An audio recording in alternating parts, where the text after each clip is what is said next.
Hello, everyone. I am thrilled, privileged, and honored to have with me DJ Bravo, or Mr. Champion, as he would like to call himself after winning the trophy for Maratha Arabians and T10 Abu Dhabi. Welcome to this chat, DJ. Hope you're doing well. Thank you. Thank you. Yes, I'm great. All good. DJ, I just wanted to talk to you about your own early days and your career. Tell us something about your early days in in Trinidad. I believe your dad is a big cricket fan, and he has a lot to do with you getting initiated into cricket. Can you tell us about your early days growing up? Well, I can recall at 5 years old, I have an elder brother. His name is Lyndon Bravo. Then I had some big cousins. But my dad used to be that person in the village that used to take all the kids between the age of 6 and 14. They used to have Saturday and Sunday morning coachings, right in our home village. So my dad used to be that guy. He had a blue pickup truck in those days, and he used to drive around the village and just pick up all the boys and take us to the playing ground. He's a big cricket fan, and he keep telling us stories about when Brian Lara used to be like 16, 17. My dad actually used to be bowling to Brian Lara because both Lara, dad, and my dad had a decent friendship. They work in the same place. So, my father back in his time, in his playing days, used to be a medium pacer. So so cricket always a big part in my family. So yes, but it's really my dad who get us involved in cricket, and he was there behind us, supporting us 100%. Is it your dad who taught you all the skills as a medium pacer that you use now in T20 leagues around the world? No, honestly, he teach me. I started off as a batsman. I used to be an opening batsman. I represent the West Indies on the 19 team in World Cup as an opener. It's only late. But I always had the ability to bowl medium pace because from primary school to under 15, senior high school, I was a school captain. So apart from just batting, I used to bowl as well. And I used to try to imitate my previous heroes. Like one day I will try to bowl like Waka Yunus. One day I'll try to bowl like Ian Bishop. One day I'll try to bowl like Darren Gough. So those players are like my childhood heroes. Alan Dallal at one point in time. And then I want to be like Jacques Callis. So I try to emulate all these players who I see on TV before me. Try to put it in my game. And I find it started working, and then obviously batting was my strong point. And now because of the older you get, you start to play with different people, you start to learn things on your own, and you start to pick other people's brains, and you just implement all these things. And I become one of the world's most handiest all-round cricketer, and happy with my progress and my achievements so far. Did you ever tell any of these guys that they were your heroes when you meet them on the field? Bishop, no. Waka Yunus, no. I get the opportunity to, there was the very first year of T20 in Canada, Global T20. I was the captain of my team, and Waka Yunus was the coach. And I remember the owners and the organizers of the tournament, they gave me 3 coaching options. And I heard Waka Yunus' name, I immediately say Waka. And, he came there and it's just you seeing someone who you admire for so long. Now, he's a great of the game, and now he's the head coach of the team. I'm the captain. So very often we had a lot of communications. And I remember one time we had a pool session, and we sit in, and those time I had already retired from West Indies, and he said to me, West Indies cricket basically missing one of the best leaders. He walked a unit a lot of cricket, and he considered my leadership skills in the top three, like very highly. So that mean a lot to me because we come to Global T20, we only there for 2 weeks max, and I was there for 3 games, and the way how everyone was so happy and stuff. Those words from him mean a lot. But yeah. And if you were to pick one aspect of all three guys that you still use in your bowling or in your approach to the game, what would that be? Bishop, Wakar, and Darren Goff.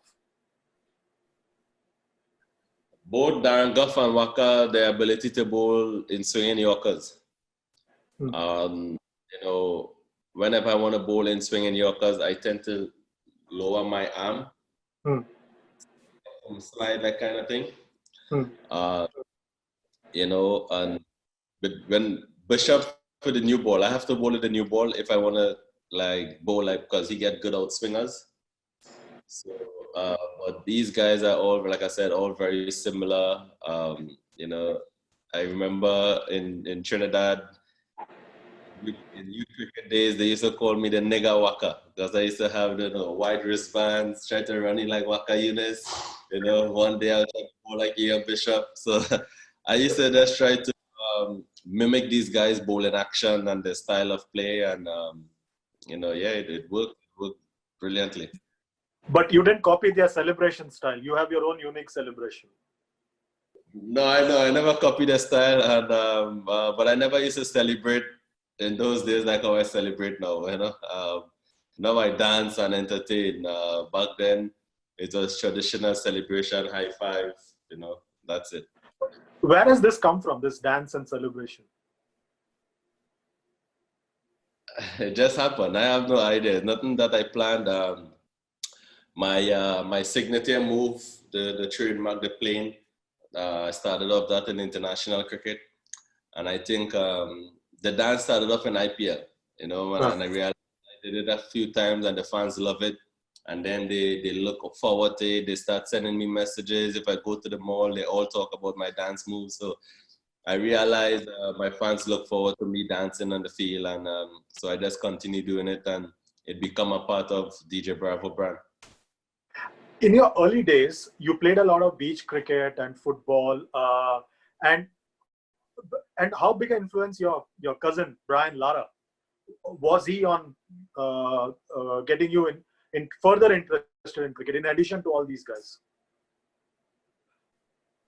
Brian, I never we're from the same village, and I used to always say about Brian Lara, and I never see him up close until about maybe I was about 30 years or something like that.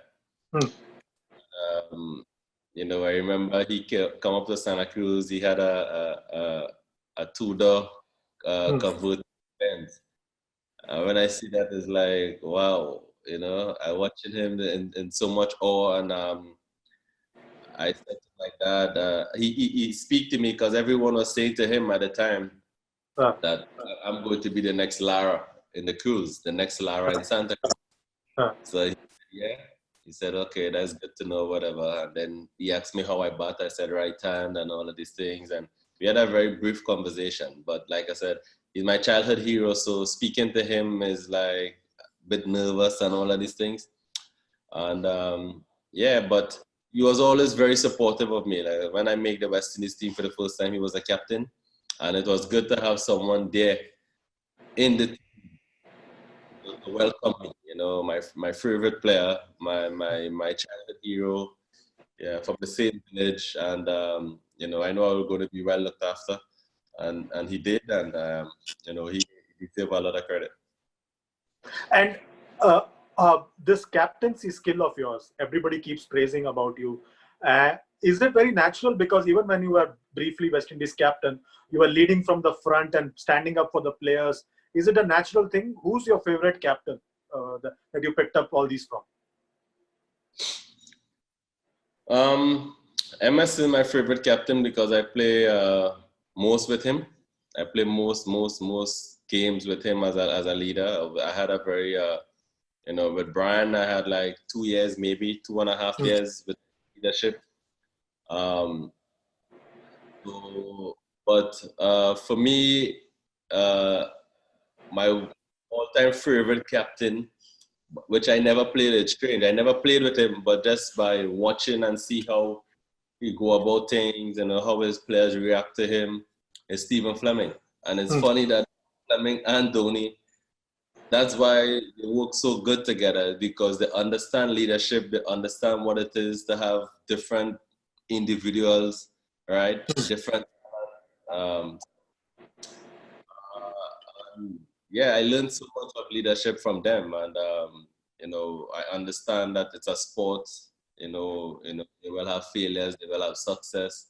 The importance of staying level-headed, the importance of doing well, not too high, and then when the team have a dip in form, you try to pick and find ways to put the blame game. Leaders always lead front, and they always take that responsibility to create an environment where players comfortable. That's the most important thing, because at the end of the day, the honest truth, a captain could never know a captain real quality without his players. If you don't have good players, don't matter how good you are as a captain, leadership wise or tactics wise, if you don't have a good team of good players, your leadership quality will look poor. So but it's also important, when you have good players, how do you get those good players to perform to the best of their ability? You have a team surrounded with superstars. How do you get all these stars to work together to create one goal, which is to win? And for me personally, I'm never someone that intimidated or insecure about others. I'm very comfortable with my achievements. I'm very comfortable with my leadership skills. But I try to incorporate everyone to be leaders. It's not just me. It's collectively, it's everyone. And I guess you look at T10. We go there for like 8 days, and now I just played against Sri Lanka, and two Sri Lankan players, including Malinga, who was there for those 8, 10 days, they still, so they are international players, McClanagan, Lynn, all of these guys, when they see me, they call me skipper. And you saw for T10, I had Lynn taking I had Lynn speaking, it's not like captaincy, yes, he's a captain, but I always said all of us are leaders in our own way, and if all of us put our heads together, there's only good thing can happen. And do you regret sometimes that you didn't captain West Indies for a longer time because your natural ability was to lead? Do you regret sometimes that West Indies missed out on your leadership? No, I wouldn't say they missed out on my leadership, because I had a short stint. I think I maybe captained the team for 8 or 9 months. I remember when I inherited the ODI team, we used to win like 32% of the game.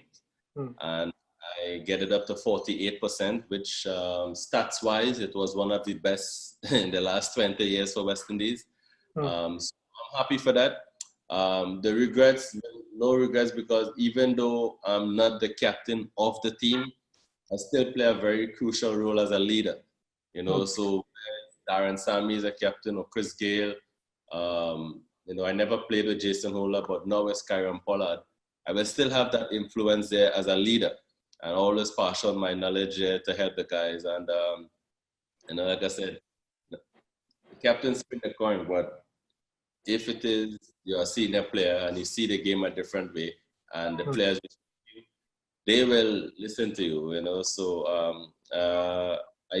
my only regrets, I didn't play longer for West Indies, but those things are in my control. And now, thankfully, I have opportunity again to play now again, So now I'm going to try to do my best in the shortest formats, and no regrets. I have no regrets in my career or anything like that. And Test cricket, we haven't seen you back in Test cricket. Will we see you in Test cricket again? Will you reconsider and come back to Test cricket? No Test cricket, no ODI cricket, only T20 cricket. I am finished. I'm over that now.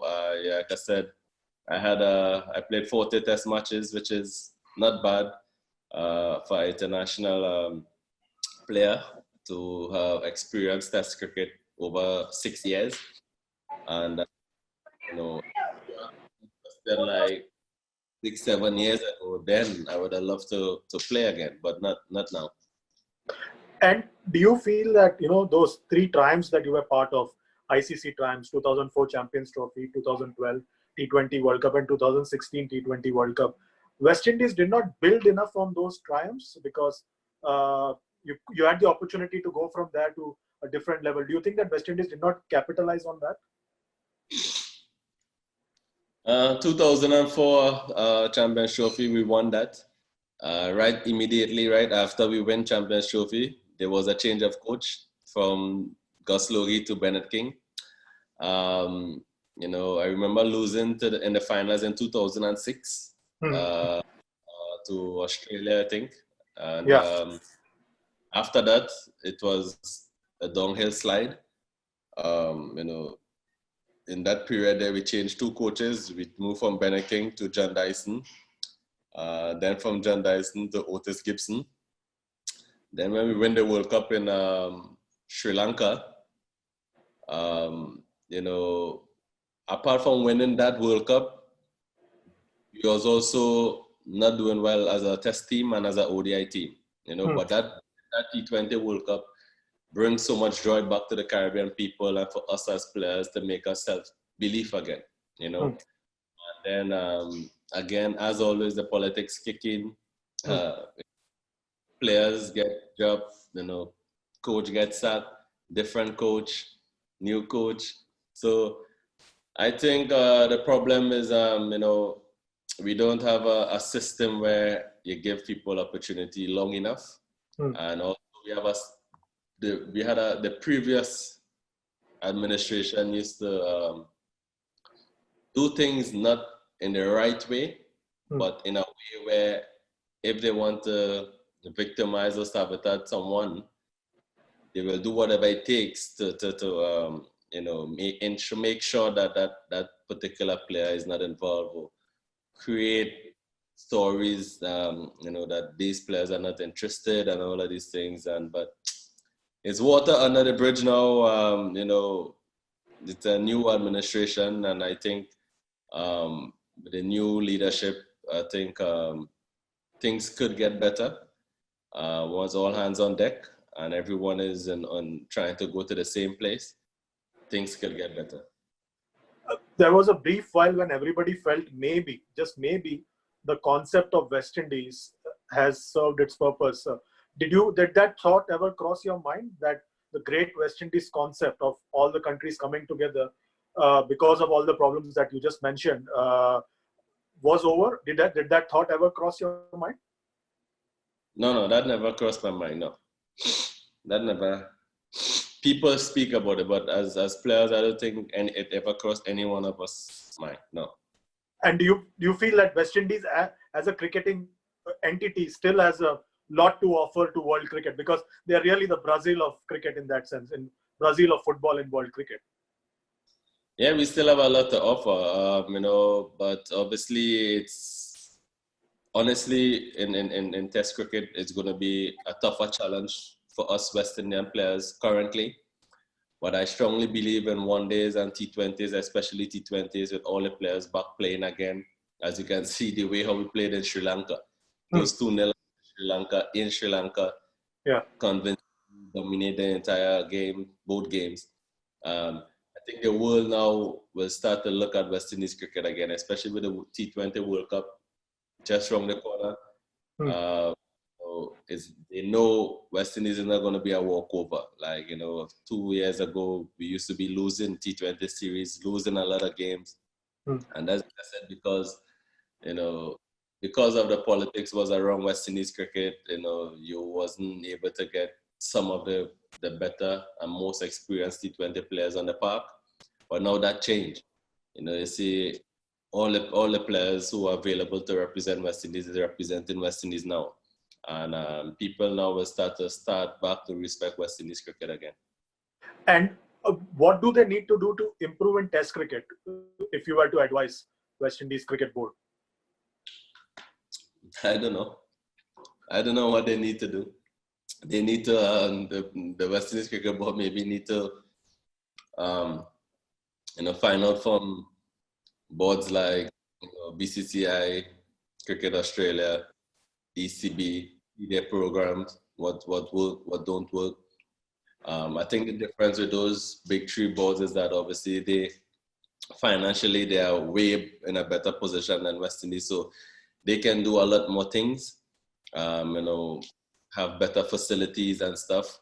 But I think West Indies maybe need to narrow down maybe one or two class facility and get players to train and the right program, the right coaches, and also money has a big part to play. Like if you want players to focus and commit to something, they have to know in the back of their head that they will be financially, they will benefit as well, because at the end of the day now, cricket is not like 30 years ago where it's just a sport and you're happy to play. Now it's a business. You have to look at the business side, you have to look about it's what sportsmen and athletes earn to look after their family. And 80%, 90% of athletes around the world, not only in the Caribbean, but around the world, come from humble beginnings, and they use sport to get them out of poverty. So therefore, it's very important when someone decides to give their youth and their time to sport, they are rewarded financially, not by a thank you, not by, oh, you're representing a country, or well done, It should be, people should be mature enough to know that athletes deserve to be paid properly in order to produce, and cricket is not one of the highest paid sport, but it's decent. And but thanks to T20 cricket, a lot of us, including Indian players as well, get this opportunity to secure their family financially, and that's safety. That's what you want in life, and that's why Test cricket around the world, not only in the West Indies, are struggling. Apart from the big three, every other nation is struggling. So, like I said, maybe it's a situation where ICC can come and try to do something different, to revamp Test cricket, to get players being interested to see Test cricket and want to play Test cricket, because you have the biggest format of the game, the longest format of the game, the most important format of the game. So if a player decides to play that Test series or 3 Test series, and then a player decides to play 1 T20 tournament, he's making 10 times more than the Test, Yeah. So yeah. You ask a young player now today, I want you to come and play in BPL or CPL, right? You tell him, okay, I'm giving you 100,000, I'm giving you 75,000. If you're not playing for India, Australia, or England, you have to play, to make 100,000 or 75,000. You have to play like about 10 Test matches. So is this business decision? Is this smart decisions where the thinkers and the administration of the game need to understand why players are choosing the shorter formats and not the longer format, So for me, all formats is good, but as long as players financially rewarded, then you will not have players being in a position to make decisions like a choice where, okay, I have to play this or I have to play that. Is that why West Indies players are so much in demand in leagues around the world? Like you yourself, you play so many leagues around the world. Is it a practical decision at the end? No, we in demand because we're the best. So That's that is why as blunt as it may be, when you look at Pollard play over 500 games, Gale over maybe 400, close to 400. I played over 400. So Russell, um, you know, that's why every franchise around the world will require our services, and now you're looking at the next generation, guys like Hitmeyer, Huran, Rutherford, Rodman, Powell, they are all going to be superstars as well, right? And, don't get me wrong, other countries have great players, other countries have great players coming through their ranks as well because they got to understand the importance of T20, especially when they have World Cups. Like, West Indies have 2 World Cups. Not no team can say that, but teams now before that never used to take T20 seriously, they now start to invest, right, and start to take it serious. They make their competition stronger. They start to invite international pros. So, like I said, business like T20 boards, cricket boards around the world and franchise, they make so many money because of T20 cricket. You put on a tournament for 4 weeks, 5 weeks. You get the best players to come and play there. Stadiums are full. Sponsors are coming left, right, and center. TV rights is blooming. So it become a business now. And, West Indian players are not only just good players, but we are flamboyant players. We entertain, so that's why West Indian players are so loved around the world. People want to see the universe balls. They want to see Andrew Russell. They want to see Kyron Pollard. Sunil Narine with his mohawk and Malinga with his slingy action. We are all pioneers of the game where we bring people to the stadium with entertainment, with our own unique, different style of play. You watch likes of Josh Butler, A.B. de Villiers. These guys, how they play, they are real cricket superstars, and I always awe of these players because from one player to the next is just appreciation, and I enjoy what I do. Do you think West Indies of this generation is what West Indies of the previous generation was in Test cricket and One Day cricket, in T20 cricket, as in the best in the world? Yes, we are. I told Darren Sammy that a few years ago that we cannot repeat what the greats did in the 80s and the early 90s. There's no way we can compete with them. But if there's one thing we should be proud about, to know that we once dominated world cricket as well, and that is T20. We dominated, and we have the place to show. A format that designed maybe, let's say, ready take off in 2008 or something like that to now. It had like what, 2007, 40, 20 World Cups or something, or 5? 2, 7, 9, 10, 12, 14, 16. 6 T20 World Cups still. Okay, so 6 T20 World Cups. Out of those 6, we won 2. Yeah. Getting knocked out in a semi-final because of Duckworth Lewis system. Yeah.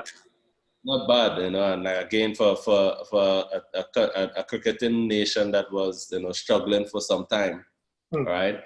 And then become 2-time world champions is great achievement. And then the players we produce in the cricket are all household names around the world, So I think, we had, people can say whatever they have to say, but at least those 2 trophies, they can't take it back. And we're looking forward to. And you played in league cricket around the world. Which is the best team that you played for? The best team around the world? Yeah, any team. Chennai is the best team. Any particular reason for that? Is it MS and Stephen? Well, they designed the team. They designed the culture. So definitely they have to take most credit. The owners have to get credit as well for not having any kind of outside interference. they are very particular in the way how they go about selecting players to come and join the team. As you can see, age of players doesn't really matter to CSK. Where you come from doesn't really matter to CSK, as long as MS and Flem think that a particular player have what it is to contribute to the team environment, they go for that. And yeah, hands down, all wrong is the best environment to be in. And you know, my Trinidad and Tobago is a very special team. You know, whether it's or whether it's our national team, because this group of players that we all play from on a 15 and a 19 and now into our national senior team. We play so much together, we all become very, very close friends. And a few weeks ago, you know, I messaged Samuel Badri, and obviously it's a crisis now around the world. And I messaged Badri, I said, create a group chat for me with all the local. He did. And I put on a group chat that guys, you know, I would like $1,000 TT dollars, which is like almost 200 USD from each player. And we need to buy hampers. 1 second. Listen. Sorry. We need to buy hampers, and we need to go and distribute it to some, you know, less fortunate families throughout the country. Was able to raise like 18,000 of my money, dollars, again, just under 3,000 US. And we went and distributed to families hampers around and you know, I was able to do that in the space of 10 minutes. Create a group chat, say, hey guys, let's do this, let's do that. No one hesitate. Everyone was like, let's go, let's do it. You know, and times I'll go by Pollard come by my house, we go by Sunil, we go by brother, we go by Badri, we go south.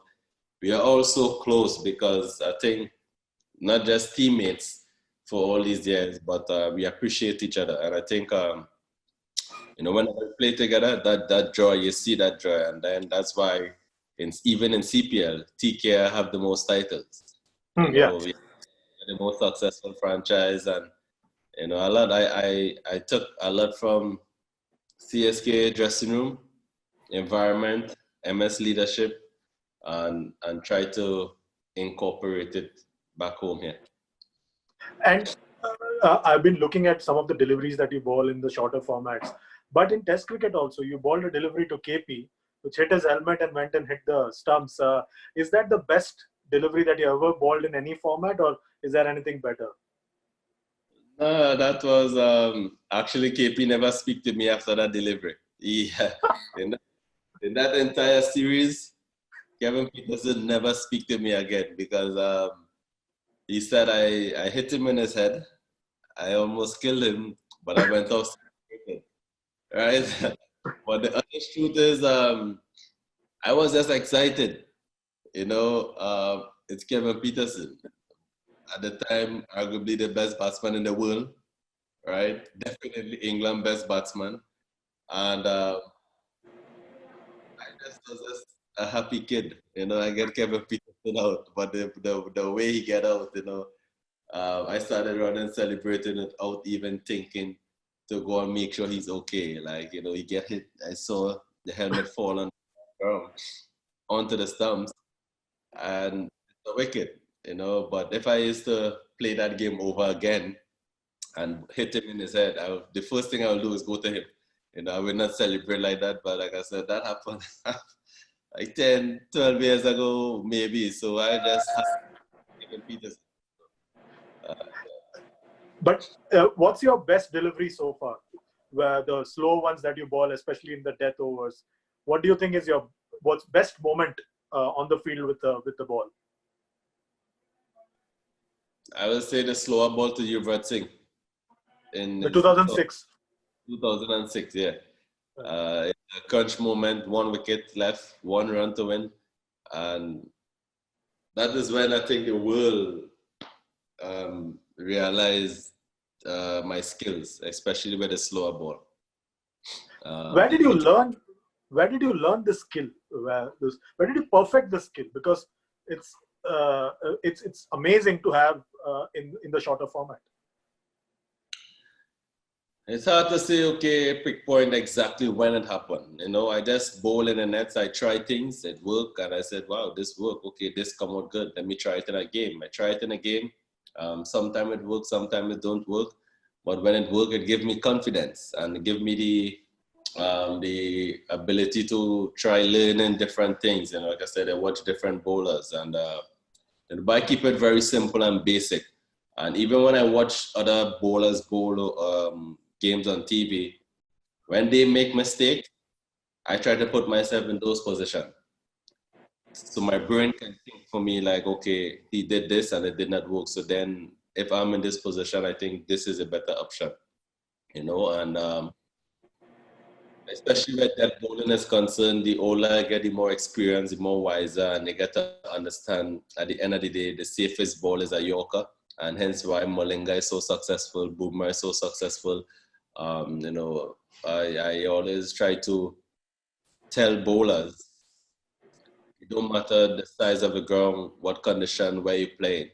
If you can execute a Yorker and call on a Yorker whenever you want, it will release so much pressure off of you. When you're in crunch time, when you're under pressure, when the game is so close, the safest option is a Yorker. Not a slow ball, not a bouncer, not a length. Yorkers. And I started bowling Yorkers. I was very good at in-swinging Yorkers, leg stump Yorkers, and now I developed wide Yorkers. It's another weapon that I added to my game, and I feel very comfortable bowling it. And, if you look at the T10 that we just win, when teams come to play us, there's like, Malinga have 2 overs, Bravo have 2 overs. So basically they're playing with 6 overs. So have 2 of the best dead bowlers in the world in one team. Most teams can't get over that. How big is music part of your life? Because 2012 you introduced us to Gangnam Dance, and 2016 was Champion. When West Indies wins again, will we have one more song coming out? Everyone is requesting Champion Part 2. So I don't know how. I don't know how. I don't think in a lifetime that I could ever sing another song like Champion. I don't think I could ever record a next song and get the love and mileage like what Champion get. Champion was out 4 years ago, and still it's playing everywhere in India. It's playing in Dubai. It's playing in Jamaica, it's playing all over. And every time people see me, it's basically champion. So I did an interview one time in India, and the guy asked, can you do a Champion Part 2? And I was like, actually, I never heard that concept before. Like, you hear Fast and Furious 1, Fast and Furious 2, Fast and Furious 3. So maybe I should work on a Champion Part 2. But like I said, everything in life happened for a reason. Champion was destined to be a great song and a hit song. It's a song that I recorded 1 year before releasing. I get the inspiration to record Champion after winning my very first CPL title. And that was in 2015. And if you listen to Champion all the way to the end, it have Red Steel is a champion. That was when the team was named Red Steel. It wasn't even TKRs yet. Yeah. So the end of Champion have Red Steel is a champion. So after winning my first CPL title, I was inspired to write Champion. Hello? Yeah. Yeah. I was inspired to write Champion after the victory of CPL. I write it like 2 weeks after. But I never released it until 1 year later. So a lot of people think that, wow, I write this song and just in time for the World Cup, and, I write it for West Indies and it's the West Indies anthem. No, it's not like that. It's nothing to do with that. It's just coincidentally, I decided to hold the song for 1 year. And I just think the time was, right for us to release a song in India, which is my biggest market. It's the T20 World Cup. All eyes is on the World Cup. And what really sent Champion to the next level is when Chris Gayle in the very first game. So the night before the first game, I had a launch, right? I had my team there, and I launched a music video, and I had sponsors there. And the next day we played England, and Chris Gayle scored I'm not sure if you remember. Chris Gayle scored 100 in the first game. The champion dance. And then all of India and the world see the universe boss do the champion dance, right? And everyone start doing this. And every game we play, we win. We keep doing the dance. Every time I get a wicket, we do the dance. All the players start to involve, and we'll go back to the hotel. We're still doing the champion dance. And it was history. And then obviously we reach the finals. The girls win the finals in the day before us. They did the champion dance. So the song started picking up momentum. And then we now win the finals and as well. And all the players start doing it as well. So it was a great finals. It was a great tournament for us. And that's where everyone now, we become world champions. And, the song just went viral. Last couple of questions. You've also had a brush with cinema, Tamil cinema. Any chance of you acting in Hindi cinema and other cinemas as well? The Tamil one is short stint in Chennai. I did that. Definitely, if the opportunity is there, I will grab it with both hands. It's on my list to work with SRK one day, and any other Bollywood star, but he's my all-time favorite, and he's also my boss in CPL, my CPL boss. So definitely one day in the future, it's part of my plan. Have you spoken to him about a role so far? He said one time, honestly, he said he had a role for me and Gayle at one point in time, and when his management team tried reaching out to us, both Gayle and myself were on top. So it wasn't possible. But the good thing that, it was on his mind that he wanted both of us to be a part of one of his projects. And I remember when he came to Trinidad a few years ago, he said to me, if I win the CPL for him, he definitely will put me in one of his roles. And I win it, and I remind him. I'm going to remind him again in this interview. Mr. SRK, remember you promised DJ Champion Bravo a role in one of your films, okay? Just remember. And your brother Darren, where do you see his career going? As in, are you happy with where his career is going right now? Yeah, he had a very good start to his career, then a hiccup. Was out of international cricket for 2 years. Now he's back. He's more focused now. He's determined to do well, and I'm sure he don't want to miss another 2 years of international cricket.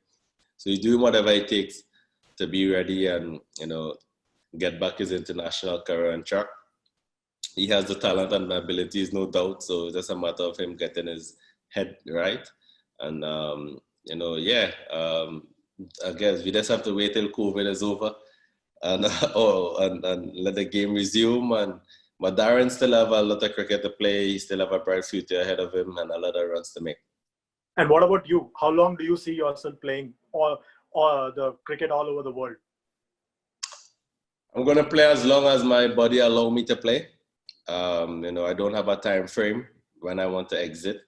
But I know for sure when I cannot do the things I'm accustomed doing, I will peacefully walk away, But like I said, there's no time frame. I want to play as long as possible. I want to stay as fit, as healthy, and entertain my fans around the world. But if I reach a point where I no longer can perform at the best of my ability, I will step aside. Finally, can you ask your fans to like, share, and subscribe this channel and this interview so that the message reaches Mr. SRK? Hi guys, this is DJ Bravo the Champion. Please check out Cow Corner Cadicles with Chatrish. Please check it out, share it, and let everyone see it. Thanks a lot, DJ. It was a pleasure and privilege talking to you. Hope Mr. SRK is watching this and he'll land you a role very soon. And I'm waiting for Champion 2. You want Champion Part 2? Yes, I do. Okay, then we have to work for a distribution deal and we'll get it viral. I'm going to work on the Champion Part 2, okay? Yes. Thanks a lot, DJ. Really appreciate it. All right. Bye. Thanks a lot.